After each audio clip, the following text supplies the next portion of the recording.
മലയാളിക്കിപ്പോൾ എല്ലാം ഈ നാച്ചുറൽ ആണ് എന്ന് പറഞ്ഞു കഴിഞ്ഞാൽ എന്തും വിഷം പോലും കഴിക്കാൻ ഇത് വളരെ നാച്ചുറൽ ആയിട്ടുള്ള വിഷമാണ് എന്ന് പറഞ്ഞു കഴിഞ്ഞാൽ എല്ലാവരും റെഡിയാണ്. എന്താണ് ഈ നാച്ചുറൽ എന്ന് ഒരു പലപ്പോഴും മനസ്സിലാക്കുന്നത്? ഇവർ നാച്ചുറൽ എന്ന് പറഞ്ഞു കഴിഞ്ഞാൽ ഈ പ്രകൃതിയിൽ നിന്ന് കിട്ടുന്ന കായ്കനികൾ, പഴങ്ങൾ, ഇതൊക്കെയാണ് അവർ ഉദ്ദേശിക്കുന്നത്.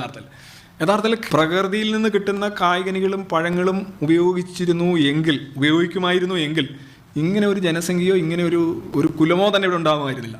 ജീവികുലം തന്നെ ഉണ്ടാകും, എസ്പെഷ്യലി ഹ്യൂമൻ ബീയിങ്സ്. കാരണം നിങ്ങൾക്കറിയാം, നമ്മളിന്ന് ഉപയോഗിക്കുന്ന നെല്ലൊക്കെ എന്നൊക്കെ പറഞ്ഞു കഴിഞ്ഞാൽ അതിൻ്റെ പ്രാചീനമായിട്ടുള്ള അവസ്ഥയിൽ പ്രകൃതിയിൽ കണ്ടിട്ടുള്ളത് വെറും എന്താ പറയുക, ഈ ചാണം പോലെ. അതിനകത്ത് ഒന്നുമില്ല, അതിനകത്ത് പാലും ഇല്ല, നണിയില്ല, ഒന്നുമില്ല സാധനം. നിങ്ങൾ കാട്ടിലൊക്കെ പോയി കഴിഞ്ഞാൽ ഈ വെണ്ടയ്ക്ക പോലെയൊക്കെ സാധനമുണ്ട്. വെണ്ടയ്ക്കയാണെന്ന് കണ്ടെത്താനായിട്ട് അന്വേഷണ കമ്മീഷൻ വെക്കണം. കാര്യം കണ്ടു കഴിഞ്ഞാൽ ബീഡിക്കുറ്റി പോലെ ഇരിക്കും.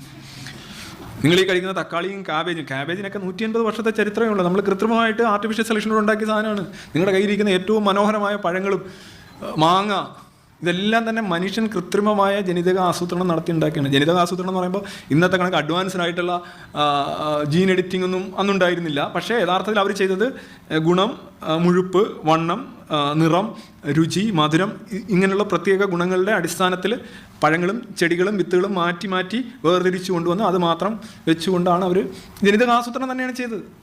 അവർ യഥാർത്ഥത്തിൽ കോട്ടെടുത്ത് പുറത്തെറിഞ്ഞു, പക്ഷേ കോട്ടിനകത്ത് ആളുണ്ടായിരുന്നു. അപ്പം നിങ്ങളൊരു ഗുണത്തിനായിട്ട് യഥാർത്ഥത്തിൽ ഒരു വേർതിരിവ് നടത്തുമ്പോൾ ആ ഗുണത്തെ പ്രതിനിധീകരിക്കുന്ന ജീനുകളാണ് നിങ്ങൾ മാറ്റി മാറ്റി കൊണ്ടുവെക്കുന്നത്. ആക്ച്വലി ഇൻഫാക്റ്റ് താത്വികമായിട്ട് അത് ജനിതക ആസൂത്രണമാണ്. നമ്മളിന്ന് ഈ കഴിക്കുന്നതും കാണുന്നതുമെല്ലാം ജനിതക ആസൂത്രണം നടത്തി ഉണ്ടാക്കിയിട്ടുള്ള വിളകളും പഴങ്ങളും ഫലങ്ങളും ഒക്കെ തന്നെയാണ്. അവിടെയാണ് മനുഷ്യൻ ഈ പ്രകൃതി ജീവനക്കാർ കഴിക്കുന്ന ആപ്പിൾ ഏതാ? പ്രകൃതി ജീവനക്കാർ കഴിക്കുന്ന ആപ്പിളും തക്കാളിയും അല്ലെങ്കിൽ എല്ലാം ഇത് തന്നെയാണ് സാധനം. ഒരു വലിയൊരു മാനിയാണ്. കുറേ കാലത്തൊരു 90കളുടെയും 2000ൻ്റെയും ആരംഭത്തിൽ ഈ പ്രമേഹ രോഗികൾ കേരളത്തിൽ വലിയ തോതിൽ ഈ കൈപ്പയ്ക്ക എന്ന് പറയും. ഞങ്ങളുടെ നാട്ടിൽ അതിന് പാവയ്ക്ക എന്ന് പറയും. പാവയ്ക്ക വളരെ കയ്പുള്ള സാധനം. പാവയ്ക്കയിലെ കയ്പ് എന്താണെന്ന് ചോദിച്ചാൽ അതിനെക്കാട്ടി രസമാണ്. പാവയ്ക്കയിലെ കയ്പ് എന്ന് പറയുന്നത് പാവയ്ക്കയെ ആക്രമിക്കുന്ന കീടങ്ങളെ പ്രതിരോധിക്കാനായി പാവയ്ക്ക സ്വയം ഉണ്ടാക്കിയിട്ടുള്ള രാസവസ്തുവാണ്. അത് തന്നെയാണ് മുളകിൻ്റെ എരിവ്. മുളക് എരിവുണ്ടാക്കിയിരിക്കുന്നത് മുളകിനെ അല്ലെന്നുണ്ടെങ്കിൽ അത്തരം രാസവസ്തുക്കൾ സ്വയം ഉണ്ടാക്കിയ മുളകുകൾ മാത്രമാണ് അതിജീവിച്ചത്. എല്ലാ പഴങ്ങളിലും എല്ലാ ഭക്ഷണ സാധനങ്ങളിലൊക്കെ ഉള്ള എന്തെങ്കിലും ഔഷധം എന്ന് എല്ലാവരും പറയുന്നുണ്ട്, അത് ഔഷധ വീര്യമുള്ള ചെടിയാണ്. എന്താണ് ഔഷധ വീര്യം? സിംപിളി ഔഷധ വീര്യം എന്ന് പറഞ്ഞു കഴിഞ്ഞാൽ ഒരു ചെടിക്ക് ഔഷധ വീര്യമുള്ള ഒന്നും ഉണ്ടാക്കാനായിട്ടുള്ള ബാധ്യതയില്ല, വ്യവസ്ഥയില്ല. ഇത് നിങ്ങൾ ഇവല്യൂഷൻ വെച്ച് നോക്കുമ്പോൾ ഇതെല്ലാം ശരിക്കും എന്ന് പറഞ്ഞ ഒരു എക്കോണമിയാണ്. നിങ്ങൾ ഒരു സാധനം എക്സ്ട്രാ ആയിട്ട് ഉണ്ടാക്കുകയാണെന്നുണ്ടെങ്കിൽ അതിന് കോസ്റ്റ് ഓഫ് പ്രൊഡക്ഷൻ ഉണ്ട്, അതിൻ്റെ മെയിൻ്റനൻസ് ചാർജ് ഉണ്ട്. അല്ലേ, നിങ്ങളൊരു കാർ വാങ്ങിക്കുകയാണെന്നുണ്ടെങ്കിൽ നിങ്ങൾക്ക് പണം കൊടുക്കണം, സ്ഥലം വേണം, റിപ്പയർ ചാർജ് ഉണ്ട്, പിന്നെ ടാക്സ്, അങ്ങനെ ഒരുപാട് പ്രശ്നങ്ങളുണ്ട്. അതുപോലെ തന്നെയാണ് മനുഷ്യ ശരീരത്തിലോ അല്ലെങ്കിൽ ജീവി ശരീരത്തിലോ എന്തെങ്കിലും കാര്യം സാധാരണയിൽ കവിഞ്ഞുണ്ടാകണമെങ്കിൽ അതിൻ്റേതായിട്ടുള്ള കോസ്റ്റ് ഉണ്ട്. ആ കോസ്റ്റ് എന്ന് പറഞ്ഞു കഴിഞ്ഞാൽ പലപ്പോഴും ഉണ്ടാകുന്നത് ഏതെങ്കിലും ഒരു അവസ്ഥയെ നിങ്ങൾക്കിപ്പോൾ നടക്കാൻ വയ്യാത്തതുകൊണ്ട് നിങ്ങൾ കാറ് വാങ്ങിക്കുന്നോണം. ഒരു ചെടി അതിനെ ഒരു കീടങ്ങൾ ആക്രമിക്കുമ്പോൾ ആ കീടങ്ങളെ പ്രതിരോധിക്കാനായിട്ട് ഒരു രാസവസ്തു ഉൽപ്പാദിപ്പിക്കുന്നു, അല്ലെങ്കിൽ അത്തരം രാസവസ്തുക്കൾ ഉൽപ്പാദിപ്പിക്കുന്ന ചെടികൾ സെലക്ട് ചെയ്യപ്പെടുന്നു. അങ്ങനെ വരുമ്പോൾ ഇതെല്ലാം ആൽക്കലോയിഡുകൾ എന്നറിയപ്പെടും. ഈ ആൽക്കലോയിഡുകളെല്ലാം ചെടികൾ ഉണ്ടാക്കുന്നത് അതിനെതിരെയുള്ള കീടങ്ങളെ പ്രതിരോധിക്കാനായിട്ടാണ്. മനസ്സിലായില്ലേ? അപ്പോൾ കീടപ്രതിരോധത്തിനായിട്ടുണ്ടാകുന്ന ഈ രാസവസ്തുക്കളാണ് ഔഷധവീര്യമായിട്ട് മാറുന്നത്. ഔഷധവീര്യം എന്ന് പറഞ്ഞു കഴിഞ്ഞാൽ അതിലെ മറ്റ് ചെടികളില്ലാത്ത രാസവസ്തുക്കൾ അതിലുണ്ട് എന്നാണ് അർത്ഥം. അത് ചെടി സ്വയം ഉപയോഗിക്കുന്നു.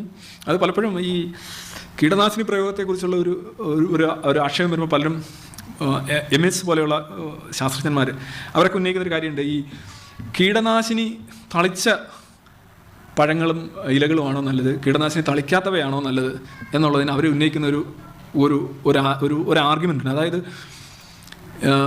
അതിന് ഏറ്റവും നല്ലൊരു ഉദാഹരണം ഞാൻ പറഞ്ഞു കഴിഞ്ഞാൽ, നിങ്ങളൊരു കടയിൽ ചെന്ന് കഴിഞ്ഞാൽ, ഇപ്പോൾ തിരുവനന്തപുരത്ത് നിന്ന് ഒരു കടയിൽ ചെന്ന് കഴിഞ്ഞാൽ ആപ്പിൾ വാങ്ങിക്കുന്നു, അല്ലെന്നുണ്ടെങ്കിൽ ഓറഞ്ച് വാങ്ങിക്കുന്നു. നിങ്ങൾ സ്വാഭാവികമായിട്ടും പുഴുക്കുത്ത് പിടിച്ചുണ്ടാവും, ചളിഞ്ഞതുണ്ടാവും, ജീർണിച്ചതുണ്ടാവും, വാടിയതുണ്ടാവാം. നിങ്ങളെടുക്കൂ. നിങ്ങൾ നാച്ചുറൽ വേണമെന്ന് പറയുന്ന വലിയ ആളാണെന്നിരിക്കട്ടെ, നിങ്ങളിതെടുക്കൂ? ഇല്ല, എടുക്കില്ല. നിങ്ങൾ എടുക്കുന്ന നല്ല എടുത്ത് നോക്കിക്കഴിഞ്ഞാൽ നിങ്ങളെ നോക്കി ചിരിക്കുന്ന ആപ്പിളും ഓറഞ്ചും മുന്തിരിയൊക്കെയാണ് നിങ്ങൾ സെലക്ട് ചെയ്യുന്നത്. ബാക്കിയെല്ലാം ഇങ്ങനെ മാറ്റിക്കളയും. വിവേകിയായ വീട്ടമ്മ സെലക്ട് ചെയ്യുന്നത് കണ്ടു എന്ന് പറഞ്ഞുകൊണ്ട് വിവേകിയായ വീട്ടമ്മ എപ്പോഴും എടുക്കുന്നത് നല്ല ഫ്രഷ് ആയിട്ടിരിക്കുന്ന നല്ല കുഴപ്പമില്ലാത്ത ആപ്പിളും മുന്തിരിയും ഓറഞ്ചും ഒക്കെ ആയിരിക്കും. എന്താ അവിടെ ചെയ്യുന്നത് നിങ്ങൾ യഥാർത്ഥത്തിൽ?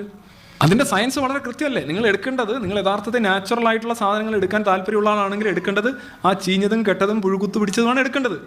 കാരണം അവിടെ നേച്ചറിൻ്റെ ഒരു സർട്ടിഫിക്കേഷൻ അവിടെ ഉണ്ട്. അതായത് എന്താണ്, ഈ വസ്തുക്കൾക്ക് യഥാർത്ഥത്തിൽ കീടനാശിനികളോ അല്ലെങ്കിൽ മറ്റു വസ്തുക്കളോ തളിച്ചിട്ടില്ല, കീടങ്ങൾക്ക് ആക്രമിക്കാം കീടങ്ങൾ ആക്രമിച്ചിരിക്കുന്നു.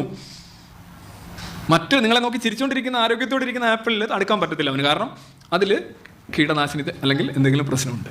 അപ്പോൾ നിങ്ങൾ യഥാർത്ഥ നാച്ചുറലിൻ്റെ പുറകെ പോകുന്ന ആളാണെങ്കിൽ നിങ്ങൾ യഥാർത്ഥത്തിൽ എടുക്കേണ്ടത് ഈ പുഴുക്കുത്ത് പിടിച്ച സാധനങ്ങളാണ്. ആരെങ്കിലും എടുക്കൂ. ഇതാണ് ഇതിനകത്തൊരു വൈചിത്ര്യം എന്ന് പറയുന്നത്.